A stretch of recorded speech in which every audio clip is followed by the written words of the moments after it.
ஜெகதேவி பேருந்து நிலையத்தில் முதலமைச்சர் மு.க.ஸ்டாலினின் 72வது பிறந்தநாள் விழா.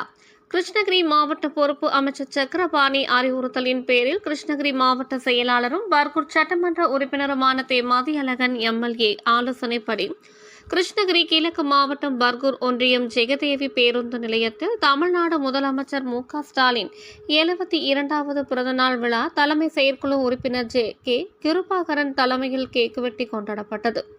இதைத் தொடர்ந்து பள்ளி மாணவர்களுக்கும் தூய்மை பணியாளர்கள் பொதுமக்கள் அனைவருக்கும் இனிப்பு வழங்கப்பட்டது. நிகழ்ச்சியில் பர்கூர் ஒன்றிய துணை செயலாளர் ராஜ் என்கின்ற ராஜதுரை, பெற்றோர் ஆசிரியர் சங்க தலைவர் நெடுஞ்செழியன், ஓட்டுநர் அணி மாவட்ட துணை அமைப்பாளர் ரூபேஷ், தொழிலாளர் அணி மாவட்ட துணை அமைப்பாளர் ராதாகிருஷ்ணன், நவாப், நந்தகுமார், பயாஸ், அமீர், பாபு, நஞ்சுண்டன், ரமேஷ், ராமமூர்த்தி, கே. குமார் மற்றும் மணி, பத்மநாதன், காலு சுப்பிரமணி, மகளிர் அணி ஜாகிதா, நஞ்சுண்டன், ஜோதி மற்றும் ஏசி நாகராஜ், கண்ணையன், கிருஷ்ணன், சேட்டு, வல்லரசு, ராஜேந்திரன், கோவிந்தன், கருணாநிதி, நவீன், பிரவீன், அப்துல் உள்ளிட்ட பல்வேறு நிர்வாகிகள் கலந்து கொண்டு இனிப்புகள் வழங்கினர்.